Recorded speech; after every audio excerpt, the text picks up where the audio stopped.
For all students में आप सभी का एक बार फिर से स्वागत है। दोस्तों आज की इस वीडियो में हम देखिए दोस्तों आपका एक चैप्टर था राज्य और राष्ट्र। तो आपके इस चैप्टर में राज्य और राष्ट्र के चैप्टर में हमने लेक्चर 1 में राज्य के मतलब को काफ़ी डिटेल में कवर कर लिया था। आधुनिक टाइम पर आज के टाइम पर राज्य का क्या मतलब था, सारी जो परिभाषा वगैरह थी उसको हमने समझ लिया था, सारी चीज़ें हो गई थी। लेकिन जो लेक्चर 2 है उसमें हम बात कर रहे थे प्राचीन भारत में राज्य की, कि प्राचीन भारत में राज्य का क्या मतलब था, राज्य का स्वरूप कैसा था, राज्य के क्या-क्या कार्य थे। कौटिल्य को पढ़ा था, मनु को हमने पढ़ लिया था। लगभग आप यूँ कह सकते हैं कि प्राचीन भारत में राज्य को हमने पूरी तरह कवर कर लिया था। लेकिन हमारा एक टॉपिक रह गया था, वो था धम्म। क्योंकि जब अशोक आता है अपने शासन में, तो अशोक धम्म की नीति को फॉलो करता है और राज्य का मतलब उसकी धम्म की नीति से जुड़ जाता है। इसीलिए अब हमें प्राचीन भारत में राज्य को कंप्लीट करने के लिए पहले हमें यहाँ पर धम्म को समझना पड़ेगा। ये जो अशोक का ये जो धम्म का सिद्धांत था, धम्म का राज्य था, इसे अगर हम पढ़ लेते हैं तो हमारा ये जो पूरा टॉपिक है प्राचीन भारत में राज्य, ये पूरी तरह कवर हो जाएगा। और इसके बाद हम बात करेंगे कि मध्यकालीन भारत में राज्य का क्या मतलब था, जिससे आपका पूरा चैप्टर खत्म हो जाएगा। तो अब डायरेक्टली बात करते हैं अशोक के धम्मे राज्य। देखिए दोस्तों, ये जो टॉपिक है अशोक के धम्मे राज्य, इसे हमने पहले के लेक्चर्स में, अगर आप स्पेशली यूनिट 2 देखेंगे, यूनिट 1 देखेंगे, तो उसमें हमने अशोक के धम्म के राज्य के इस टॉपिक को कवर किया है। तो वो वाला जो टॉपिक है वहाँ पर आपके लेक्चर 1 मतलब यूनिट 1 यूनिट 2 में, तो वो काफ़ी डिटेल में है और वो आपके लिए यहाँ पर भी यूज़फुल है। लेकिन अब वहाँ आप जाएंगे, वहाँ पे आपको फिर पूरी डिटेल में कवर करना पड़ेगा और उतना डिटेल आपको चाहिए नहीं। इसीलिए मैं यहाँ पे आपको शॉर्ट में इसको काफ़ी अच्छे से समझाऊँगा और इतना आपके लिए इनफ रहेगा। तो अब यहाँ पर हम अशोक के धम्म के राज्य को जल्द से जल्द कम शब्दों में ज़्यादा से ज़्यादा समझने की कोशिश करेंगे। इतना ज़्यादा नहीं समझेंगे ताकि ये पहले के लेक्चर्स की तरह सिमिलर हो जाए। बस हमें शॉर्ट में इसे बस हमें समझना है। तो यहाँ पे मैं थोड़ी जल्दी से रीडिंग कर लेता हूँ, उसके बाद आपको समझाता हूँ कि ये क्या था। राज्य और शासन के विषय में अशोक ने धम्म शब्द का प्रयोग किया। धम्म संस्कृत शब्द धर्म का प्राकृत रूप है, जिसका अर्थ है सार्वभौमिक कानून या धार्मिकता। यदि कोई विस्तार करना पसंद करता है तो वह कह सकता है समाज में पाई जाने वाली सामाजिक और धार्मिकता। इस शब्द का एक तरह से उनके आदेशों में धम्म शब्द का उपयोग करने के तरीकों को देखते हुए अधिक सामान्य अर्थ हैं। हालांकि अशोक ने इसे व्यापक अर्थ दिया है। अशोक के शिलालेखों में दो प्रकार के लेख शामिल हैं, एक है प्रमुख और एक है लघु शिलालेख। देखिए दोस्तों, अभी मैं आपको समझाऊंगा, बस थोड़ा सा यहाँ पे रीड कर लूँ तो आपको काफ़ी बेटर तरीके से समझा पाऊंगा। वैसे रीड कर ही लिया है काफ़ी। तो अभी यहाँ पे आप डायरेक्ट समझते ही हैं कि धम्म क्या था। देखो, यहाँ पर हम धम्म को समझ क्यों रहे हैं, पहले मैं आपको ये बताता हूँ। देखो, हमने प्राचीन भारत में कौटिल्य, मनु वगैरह को समझा, उन्होंने राज्य के बारे में बहुत सारी बातें बताई थी, हमने उनको काफ़ी अच्छे से समझ लिया था। लेकिन जब अशोक आता है अपने शासन में, तो अशोक कई सारी अलग अलग नीतियों को लागू करता है। अलग अलग, जैसे कि पशुओं से संबंधित उपचार, पशुओं के मतलब बलि बलि ना देने से संबंधित नीतियाँ, कई सारे नियम बना देता है। पशु की बलि पर प्रतिबंध भी लगा दिए जाते हैं अशोक के द्वारा। तो कई सारी ऐसे नीतियाँ लाई जाती हैं जो जो अलग थी, और उन सभी को अशोक की जो नीतियाँ थी, उन सभी नीतियों को अशोक के धम्म के सिद्धांत के साथ जोड़ दिया गया। तो कुल मिलाकर कहा जाए तो अशोक के टाइम पर जो राज्य था, अशोक का जो राज्य था, वो धम्म का राज्य कहा जाने लगा। अब ये राज्य प्राचीन भारत के जो हमने पढ़ा था पहले के लेक्चर में, उससे थोड़ा अलग था, इसीलिए अब हम अलग से इसे पढ़ते हैं। तो यहाँ पर हम इसीलिए पढ़ रहे हैं अशोक के धम्म के राज्य को, क्योंकि इसमें अलग अलग नीतियाँ फॉलो की गई थी।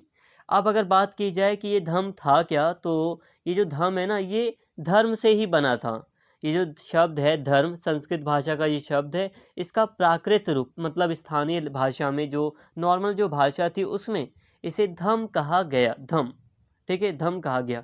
इसका अर्थ धर्म जैसा ही है। जैसे कि धर्म का मतलब था ना कि नैतिकता की भावना, एक राजा को धर्म के आधार पर अपने कार्य करने चाहिए, सभी को अपने धर्म के अकॉर्डिंग अपना जीवन जीना चाहिए। धर्म का मतलब था यहाँ ड्यूटी, मतलब कर्तव्य, नैतिक भावना।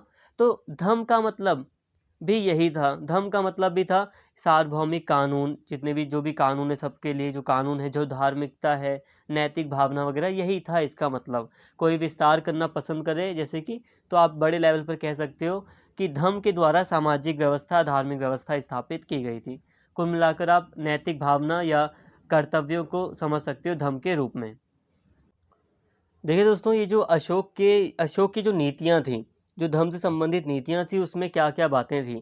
देखो, अशोक की जो नीतियाँ थी उसमें कई सारी चीज़ें शामिल थी, जैसे कि राजसी परिश्रम और प्रयासों का सिद्धांत। अब अशोक का जो राज्य था उसके अंतर्गत धर्म की नीति को लागू करते हुए जो राजकीय जो अधिकारी थे, जो राजा था, उसके परिश्रम पर बल दिया गया कि उसे भी परिश्रम करना चाहिए, उन्हें अपना काम सही से करना चाहिए। इसके अलावा सभी की भलाई को शामिल किया गया। अशोक के धर्म का जो राज्य का जो सिद्धांत था एक, वो ये था कि सभी की भलाई होनी चाहिए, किसी भी धर्म के साथ भेदभाव ना हो, सभी के साथ भला मतलब सभी के लिए नीतियों को लागू किया जाए। राजा के बच्चों के रूप में लोगों की कल्पना। अब ये जो धर्म का जो सिद्धांत था, अशोक का ये जो धर्म का राज्य था, इसने जनता को, प्रजा को अपने बच्चों की तरह मानने का प्रयास किया। पैतृक सिद्धांत सामने रखा। तो ये था अशोक का राज्य। यहाँ पे हमने प्रमुख बातें की। इसे आप यूँ भी समझ सकते हैं कि अशोक का जो धर्म का सिद्धांत है, इसके अंतर्गत सत्यता की बात की गई कि हमें सत्य बोलना चाहिए, सत्य की राह पर चलना चाहिए, सीधा रहना चाहिए, द्वेष से मुक्ति, करुणा, दया की बात की गई, सहनशीलता जैसे गुणों की बात की गई और राजा के अंतर्गत ये सारी चीज़ें होनी चाहिए। तो आप यूँ समझ सकते हैं कि अशोक के एक राज्य की एक विशेषता थी कि राजा में ये सारे गुण होने चाहिए और शासन में ये सारे गुण होने चाहिए। अशोक का ये जो धर्म का सिद्धांत था, इसको फैलाने के लिए अशोक ने कुछ अधिकारियों की नियुक्ति की थी। धर्म महामात्र अधिकारी जिसे कहा जाता था। इनका काम था देखना कि समाज में सारी नीतियों को सही से लागू किया जा रहा है या नहीं। इसके अलावा अशोक के धर्म के सिद्धांत के अंतर्गत अशोक के राज्य ने अहिंसा को अपनाया। अहिंसा की बात की, जो कि एक बहुत ही मतलब एक क्रांतिकारी फैसला आप जिसे कह सकते हो। पहले जो राज्य आ रहे थे प्राचीन भारत में भी हम देखते हैं, उसके बाद अशोक के बाद भी जो राज्य हमें दिखाई देते हैं, मुख्य रूप से वो हिंसा को ही ज़्यादा बढ़ावा देने वाले राज्य रहे थे। मतलब ये कि राज्य आपस में लड़ रहे थे, क्षेत्र के लिए, ज़मीन के लिए वो लड़ रहे थे, युद्ध पे युद्ध हो रहे थे। लेकिन अशोक ने अहिंसा के सिद्धांत को अपनाया। मतलब अशोक के राज्य ने अहिंसा को बढ़ावा दिया। इसके अलावा एक बहुत बड़ी जो चीज़ है, सामाजिक कल्याण।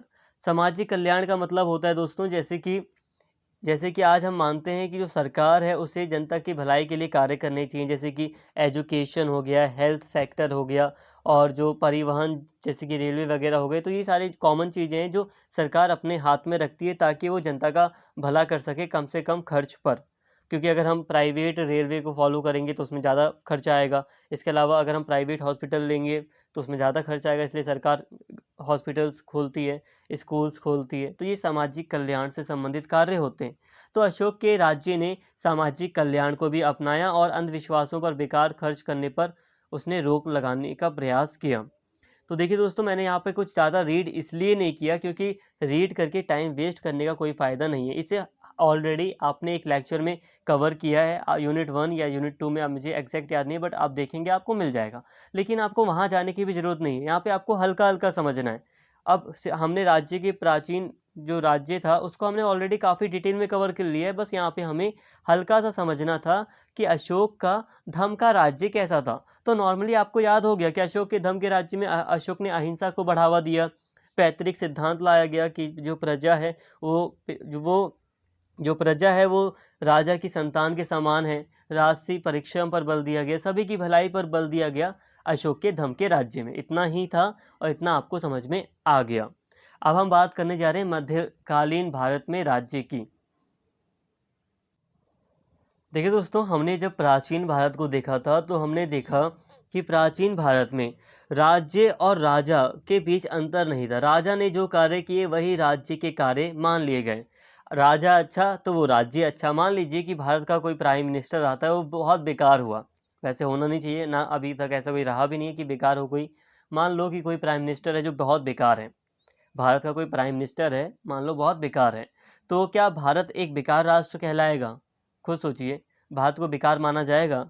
नहीं। एक प्राइम मिनिस्टर या एक व्यक्ति के आने से एक पूरा का पूरा देश तो खराब नहीं माना जा सकता ना। मान लो यूएसए में या रशिया में, मान लो अगर कोई एक रशिया में, मान लीजिए रशिया को हम बहुत ज़्यादा सम्मान देते हैं क्योंकि बहुत अच्छी दोस्ती रही है हमारी और उनकी।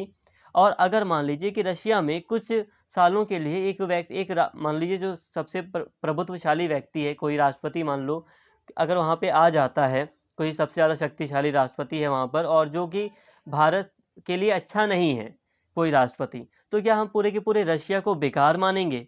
नहीं, क्योंकि आज के टाइम की धारणा अलग हो चुकी है। ये आधुनिक टाइम चल रहा है, ये मॉडर्न टाइम चल रहा है।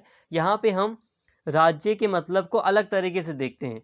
लेकिन पहले क्या था, प्राचीन काल में क्या था कि जो राजा था, राजा के चरित्र के आधार पर ही हम राज्य को पूरी तरह देख लेते थे। राजा जैसा राज्य हम वैसा मानते थे, लेकिन अब ऐसा नहीं है। तो आप देखिए, प्राचीन भारत में भी हमने देखा कि राज्य और राजा के बीच कोई अंतर नहीं था, लेकिन हाँ, जो मध्यकालीन भारत है उसमें भी आप यही देखोगे कि राज्य और राजा के बीच कोई अंतर नहीं है। राजा ने जो जो कार्य, जो जो नीतियाँ फॉलो की, वही राज्य की नीतियाँ मान ली गई। अब आपके सिलेबस के अकॉर्डिंग यहाँ पर देखो, मध्यकालीन को अगर हम देखें ना, तो मध्यकालीन भारत अपने आप में बहुत विशाल है। दिल्ली सल्तनत की जब स्थापना होती है तभी से पूरी तरह मध्यकालीन भारत शुरू है। अब मध्यकालीन शासन आप देखोगे और फिर मुगल शासन तक मध्यकालीन भारत का इतिहास हम देखते हैं। अब इस दौरान राज्य का कैसा कैसा स्वरूप था, ये सारी चीज़ें राज्य के अर्थ में आती हैं, शामिल हैं। लेकिन यहाँ पे आपके सिलेबस में नॉर्मली जो अकबर का शासनकाल था, उसी के टाइम पीरियड में जो राज्य के मतलब राज्य की जो विशेषताएं थी, उसी को आपको समझने के लिए कहा गया है। लेकिन मैं यहाँ पे थोड़ा सा पहले जाऊँगा। जैसे कि दिल्ली सल्तनत थी, तो एक विद्वान थे जियाउद्दीन बर्नी। क्या थे? जियाउद्दीन बर्नी। तो जियाउद्दीन बर्नी ने अलग अलग जियाउद्दीन बर्नी के टाइम पर भी इस्लामी शासन ही था भारत में। यही लगभग कुछ जब मोहम्मद तुगलक वगैरह का टाइम था, तो जियाउद्दीन बर्नी उसी के टाइम पीरियड के व्यक्ति रहे। तो ये विद्वान थे, इन्होंने भी कई सारी चीज़ें मतलब राज्य को कैसे चलाया जाना चाहिए उससे संबंधित इन्होंने भी सिद्धांत दिया था मध्यकालीन भारत में। अब मध्यकालीन भारत में हम यही देखते हैं कि इस्लामिक शासन था भारत में, और इस्लामिक शासन के अंतर्गत शरीयत का प्रयोग किया जाता था। शरीयत का प्रयोग यानी कि जो इस्लामिक कानून थे, उनका जो इस्लाम धर्म में जो कानून थे, मुस्लिम धर्म में, उन्हीं का प्रयोग किया जा रहा था और उन्हें लागू करने की कोशिश भारत में की जाती थी। बर्नी ने भी यही कहा कि हमें भारत में, या जहाँ भी, भारत स्पेशली नहीं, जहाँ भी मतलब लगे कानून लागू करना है, तो हमें शरीयत के अकॉर्डिंग ही कानून लागू करना चाहिए। लेकिन जहाँ कहीं हमें ये लगे कि कहीं पर कोई ऐसी जगह है, कोई ऐसा समुदाय है जिसमें शरीयत के नियम लागू नहीं हो सकते, वहाँ पे हमें शरीयत से हटकर सुल्तान को कानून बनाने चाहिए, ऐसा बर्नी ने विचार रखा था। तो ये भी आप राज्य का स्वरूप थोड़ा सा समझ सकते हो। हालांकि बर्नी ने जोर देकर कहा था कि पूरी कोशिश करनी चाहिए कि जो शरीयत है उसी को लागू किया जाए भारत में। लेकिन जब लगे, क्योंकि भारत में तो हिंदुओं की संख्या ज़्यादा थी, लेकिन जब लगे कि कानून लागू नहीं किए जा सकते शरीयत के, तो सुल्तान को खुद स्वयं अलग से कुछ कानून बना देने चाहिए शरीयत से हटकर, जो शरीयत से अलग हो तब भी चलेगा। तो ये थोड़ा सा मैं आपको बस स्वरूप बताने की कोशिश कर रहा था मध्यकालीन भारत में। तो मैंने यहाँ पे थोड़ा बर्नी का एग्जाम्पल ले लिया, तो थोड़ा अलग था, हालांकि आपके सिलेबस में नहीं है, लेकिन फिर भी थोड़ा बताना ज़रूरी था। वैसे आपके सिलेबस में तो सिर्फ अकबर के को ही दिया गया है, और अकबर के कॉन्टेक्स्ट में हम यहाँ अब आगे बात करेंगे। तो अब हम बात कर रहे हैं अकबर के शासनकाल का एग्जाम्पल लेकर कि मध्यकालीन भारत का स्वरूप या राज्य का स्वरूप कैसा था। तो मुख्य रूप से मैंने एक पॉइंट आपको एक्स्ट्रा बताया जो कि आपकी पढ़ाई के लिए यूज़फुल है, जो कि आपको यहाँ पे नहीं बताया जा रहा। एक पॉइंट मैंने आपको ये बताया कि इस्लामिक शासन था। इस्लामिक शासन के अंतर्गत मुख्य रूप से पहले तो यही बल दिया गया सल्तनत वगैरह के टाइम पीरियड पर कि इस्लामिक जो नियम हैं, शरीयत के जो नियम हैं, उन्हें लागू कराया जाए, जैसे कि जजिया कर वगैरह लिए जाएँ। यही नॉर्मली नीतियाँ अपनाई जा रही थी। लेकिन फिर अकबर वगैरह का जब टाइम आता है तो काफ़ी उदारता आ जाती है, तो उदारता को यहाँ पे दिखाया गया है। तो एक पॉइंट मैंने आपको बता दिया। अब हम बात कर रहे हैं अकबर के शासनकाल के दौरान राज्य के स्वरूप की। अब यहाँ अकबर को हम कैसे पढ़ रहे हैं? आईने अकबरी, एक अबुल फजल नाम की एक विद्वान है जो अकबर के काफ़ी अच्छे दोस्त थे, अकबर के दरबार में बैठते थे, कवि थे। इन्होंने आईने अकबरी लिखी है और इन्होंने अपने विचार राज्य को लेकर काफ़ी अच्छे दिए हैं। इसको इसीलिए हम यहाँ पर इनको पढ़ेंगे। आईने अकबरी, इसमें अकबर की प्रशासन, जो एडमिनिस्ट्रेशन से संबंधित, पूरे शासन चलाने से संबंधित जो प्रणाली है उसको कहते हैं प्रशासन प्रणाली, और उससे जुड़े सिद्धांतों का निरूपण किया गया है। आईने अकबरी वो किताब है जिसमें अकबर की शासन प्रणाली दी गई है अच्छे से। अकबर की विचारधारा के कुशल प्रवक्ता के नाते अबुल फजल ने सम्राट के विचारों को सशक्त अभिव्यक्ति प्रदान की है। मतलब अकबर के जो भी विचार हैं अबुल फजल ने उन्हें काफ़ी अच्छे से आईन अकबरी में लिखा है। उसने अकबर के व्यक्तित्व का अनोखा चित्रण प्रस्तुत किया। एक और वह देवीय मान्यताओं से मंडित राजा के ईरानी आदर्श का प्रतिरूप था, तो दूसरी ओर वह सूफी मत के अनुरूप इंसान कामिल का सजीव उदाहरण था। देखिए यहाँ पे मैंने आपको बताया राज्य और राजा में कोई अंतर नहीं है, तो यहाँ पर एक तरह से जो राज्य था या जो राजा था उसको देवीय मान्यताओं से मंडित माना गया कि उसके अंदर देवीय शक्ति होती है। तो अबुल फजल के टाइम पर ये मान्यता रखी गई कि जो राजतंत्र है उसके पास देवताओं की शक्ति है, ईश्वरीय शक्ति है, और जो राजा है उसे सर्वगुण संपन्न माना गया कि वो सर्वगुण संपन्न, उसमें कोई दोष नहीं है।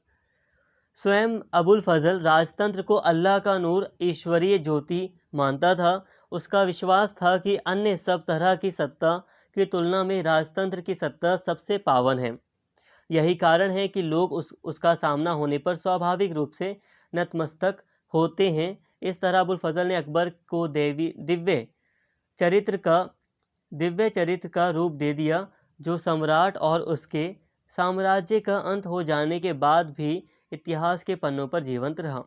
अब देखिए दोस्तों, अबुल फजल ने राजतंत्र को अल्लाह का नूर यानी कि ईश्वरीय ज्योति कहा।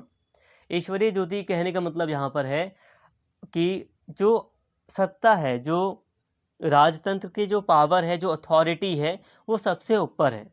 अलग अलग व्यक्तियों के पास अलग अलग पावर थी। जैसे कि उस समय हम देखते हैं कि कई सारी जो मौलवी थे, ब्राह्मण थे, क्रिश्चियन मिशनरीज तो नहीं थी हालांकि, लेकिन क्रिश्चियन पुर्तगाल वगैरह का जब शासन स्थापित हुआ था गोवा में, तो कई सारे क्रिश्चियन जो पादरी वगैरह थे वो भी अकबर के संपर्क में थे।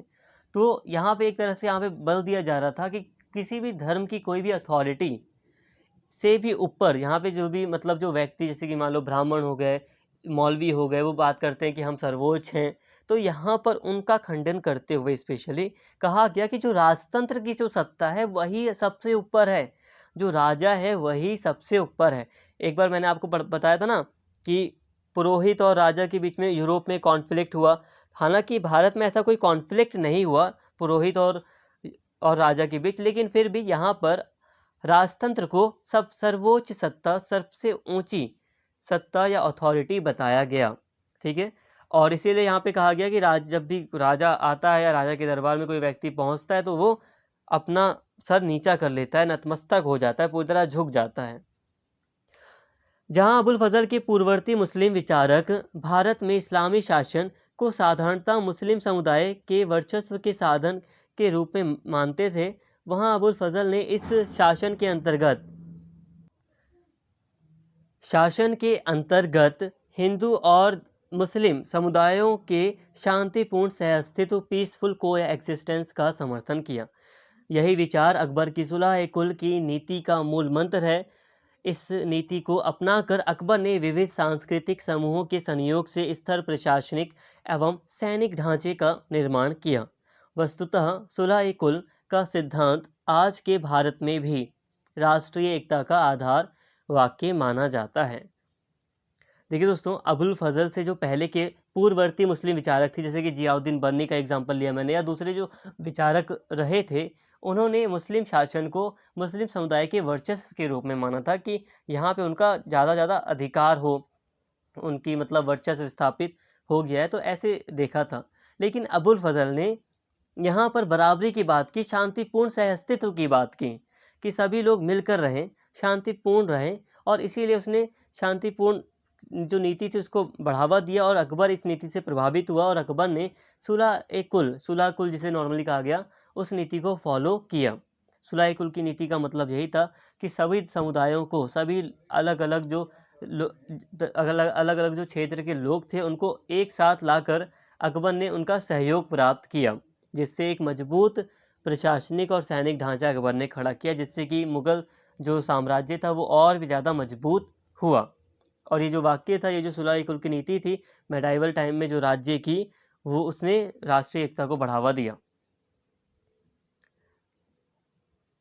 देखिए दोस्तों, हो सकता है आपको यहाँ पे प्रॉब्लम हो रही हो थोड़ी सी, बट अभी मैं सारी चीज़ें कंक्लूड करूँगा, सारी चीज़ें आपको क्लियर हो जाएंगी, बस वीडियो को एंड तक देखें आप। अबुल फजल बादशाहत राजपद को ईश्वर का वरदान मानता था। उसका विचार था कि बादशाह, राजा या शासक उन कर्तव्यों से बंधा है जो ईश्वर ने उसके लिए निर्धारित किए हैं। उसे शासन का अधिकार इस शर्त पर सौंपा गया है कि वह विशाल हृदय होगा और प्रजा के साथ पिता तुल्य बर्ताव करेगा। लोक कल्याण उसका सर्वोपरि कर्तव्य था। बादशाह किसी मानवीय कानून से नहीं बंधा था, वह केवल ईश्वरीय कानून से बंधा था। देखिए दोस्तों, अबुल फजल ने जो बादशाह का जो पद था, जो राजपद था, राजा के पद को ईश्वर का वरदान माना उसने। उसका विचार था कि जो राजा है, जो बादशाह है, वो सिर्फ ईश्वर ने जो उसके लिए नियम निर्धारित किए हैं, सिर्फ उसी से बंधा है। और मानव ने या कोई दूसरा, कोई मान लो धर्म का कोई व्यक्ति है जो उसे बता रहा है, कोई मौलवी है जो उसे बता रहा है कि ये आपका धर्म है, आप मतलब धर्म का मतलब कि आपको ये करना चाहिए, जैसे कि पहले ब्राह्मण बताते थे ना प्राचीन काल में राजा को, तो ऐसा कुछ नहीं था यहाँ पर। यहाँ पर जो राजा मानता था कि भाई मेरे को ईश्वर ने ये कहा है, मेरे लिए यही कर्तव्य है, यही है, तो वो राजा अपने हिसाब से तय कर लेता था कि ये मेरा कर्तव्य है और यही मुझे ईश्वर ने करने के लिए कहा है, और उसी के अकॉर्डिंग वो बस वही काम करता था। तो यहाँ पे नॉर्मली कहा गया कि राजा ईश्वरीय कानून से बंधा था। राजा जो था वो ईश्वर के कानून से बंधा था, लेकिन आप ध्यान दीजिए कि उस जो ईश्वरीय जो कानून थे उसकी व्याख्या कौन करेगा। जैसे कि आज हमारे संविधान की व्याख्या सुप्रीम कोर्ट करता है, लेकिन इसकी व्याख्या कौन करेगा? तो व्याख्या राजा खुद अपने शब्दों में कर लेता था। उसे कुल मिलाकर कहा जाए जो ठीक लगे वही वो करता था। तो इस तरह यहाँ पे ये सारी बातें थी राज्य दरबार से संबंधित, राज्य से संबंधित। अभी सारी चीज़ें कंक्लूड होंगी, बस वीडियो को पूरा देखते रहो भाई। वह रीति रिवाज या किसी समानांतर सत्ता जैसे कि धार्मिक सत्ता का पाबंद भी नहीं था। हालांकि न्याय से जुड़े मामलों में प्रचलित मान्यताओं और प्रथाओं पर विचार किया जा सकता था। इसका यह अर्थ भी लगाया जा सकता है कि प्रजा को अपने राजा पर अंकुश रखने का कोई अधिकार नहीं था। राजा नैतिक नियमों से अवश्य बंधा था, परंतु नैतिक प्रश्नों की व्याख्या करने के लिए वह किसी अन्य सत्ताधारी से सलाह लेने को बाध्य नहीं था। इस तरह अबुल फजल को पूर्ण सत्तावाद का समर्थक मान सकते हैं। तो वही बात है कि राजा को सलाह देने के लिए कोई मतलब एक ठोस संस्था नहीं थी कि राजा को उसकी सलाह माननी ही पड़े। तो इस तरह हम कह सकते हैं कि अबुल फजल ने पूर्ण सत्तावाद को बढ़ावा दिया, जिसमें एक व्यक्ति के पास ही सारी शक्ति आ जाती है। तो मेडाइवल टाइम पर जो राजा था, जो राज्य का जो मतलब था, उसके अंतर्गत राजा को काफ़ी ज़्यादा शक्ति दी गई। अब यहाँ पे समझिए। देखो दोस्तों, कहने का मतलब है मेरे कि आप यहाँ पर अगर आप चाहते हो कि आपको मेडाइवल टाइम के पर राज्य कैसा था आपको डेफिनेशन मिल जाए, जैसे कि हमने पहले जो आधुनिक राज्य की डेफिनेशन पढ़ी थी कि जहाँ पर एक निश्चित क्षेत्र हो, निश्चित बाउंड्री हो, कन्फर्म बाउंड्री हो, एक जनसंख्या रहती हो, आबादी, निश्चित आबादी रहती हो, मतलब स्थायी रूप से आबादी रहती हो, या सरकार भी हो और संप्रभुता हो, यानी कि वो क्षेत्र स्वतंत्र हो, तो उसको हम राज्य कह देते हैं। ये डेफिनेशन हो गई। जहाँ पर हमें ऐसा कुछ दिखेगा हम उसे राज्य कहेंगे। लेकिन जब हम मध्यकालीन भारत को देख रहे हैं तो वहाँ पे हमें कोई ऐसी डेफिनेशन नहीं मिलेगी। यहाँ पर हमें जो भी शासन प्रणालियाँ थी उसके तहत ही जो भी सिद्धांत थे उसी के तहत हमें राज्य को समझना पड़ेगा। जो यहाँ पर अबुल फजल के अकॉर्डिंग जो भी बातें की गई अकबर के शासन प्रणाली से संबंधित, उसके अकॉर्डिंग हम यहाँ पे थोड़ा सा मध्यकालीन भारत को समझ रहे हैं कि जो मध्यकालीन भारत था उसमें हम अशोक के शासनकाल में यही देखते हैं कि जो राजा का जो पद था उसको सम्मान, ज़्यादा से ज़्यादा उसको सम्मान देने का प्रयास किया गया और राजा को ज़्यादा से ज़्यादा शक्ति देने का प्रयास किया गया, और राज दरबार के द्वारा सुलह कुल की नीति लागू करने का प्रयास इसलिए किया गया ताकि पूरे भारत को एकजुट करके एक बड़ा स्थायी साम्राज्य स्थापित किया जा सके और शांति स्थापित, सबसे बड़ी चीज़ शांति व्यवस्था स्थापित हो सके। इसके साथ ही राजा का जो पद था उसको भगवान से जोड़ा गया, तो यहाँ पे उसको काफ़ी ज़्यादा सम्मान देने का प्रयास किया गया। और इस तरह राजा को एक विशाल हृदय वाला भी बताया गया कि राजा को विशाल हृदय रखना चाहिए, दया की भावना रखनी चाहिए। पिता तुल्य भी बताया गया राजा को कि वो पिता के समान है प्रजा की। और यहाँ पर एक तरह से राजा को पूर्ण सत्तावादी कहा गया, मतलब सारी शक्ति राजा को दी गई। तो ये था मेडाइवल टाइम पर राज्य का स्वरूप। देखो, सिर्फ हम अकबर को देखकर ही राज्य के स्वरूप को नहीं समझ सकते, लेकिन फिर भी आपके सिलेबस में बस इतना दिया है इसलिए यहीं पे इतना ही पढ़ाया।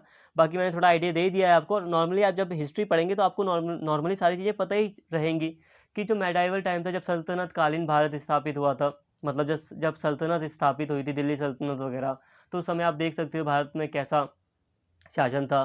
इसके अलावा सल्तनत वगैरह के टाइम पर भी अगर अगर हम बात करें तो अलग-अलग राज्य थे। सिर्फ़ मुस्लिम शासन ही नहीं था भारत में, सल्तनत टाइम पर भी हम देखते हैं कई सारे दक्षिण भारत में कई सारे दूसरे राज्य थे। जो हम नॉर्थ ईस्ट देखते हैं तो दूसरे राज्य थे, अलग-अलग राज्य थे, तो बहुत ज़्यादा राज्य थे भारत में। इसलिए भी स्पष्ट रूप से यहाँ पर आप डेफ़िनिशन या स्वरूप आप नहीं समझ पाते। इसीलिए जब हम मुगल टाइम पर आते हैं तो काफ़ी अच्छे से हमें सारी चीज़ें समझ में आती हैं। एक बड़ा साम्राज्य दिखाई देता है, तो अकबर के टाइम पर जो भी नियम वगैरह फ़ॉलो किए गए, हमने उसको देखा और राज्य को समझने का प्रयास किया कि मेडाइवल टाइम में राज्य कैसा था। तो यहाँ तक उम्मीद करता हूँ सारी बातें आपको क्लियर हो गई होंगी। तो दोस्तों, यहाँ तक हमारा पूरा का पूरा चैप्टर ख़त्म होता है। उम्मीद करता हूँ सारी बातें आपको समझ में आ गई। तो यहाँ तक वीडियो को यहीं पे स्टॉप करते हैं, चैप्टर भी पूरी तरह ख़त्म हो गया और मिलते हैं नेक्स्ट वीडियो में। अगर आपको वीडियो अच्छी लगी हो तो प्लीज़ चैनल को सब्सक्राइब कर लें और इस वीडियो को ज़्यादा से ज़्यादा शेयर करें और लाइक करें। Thank you.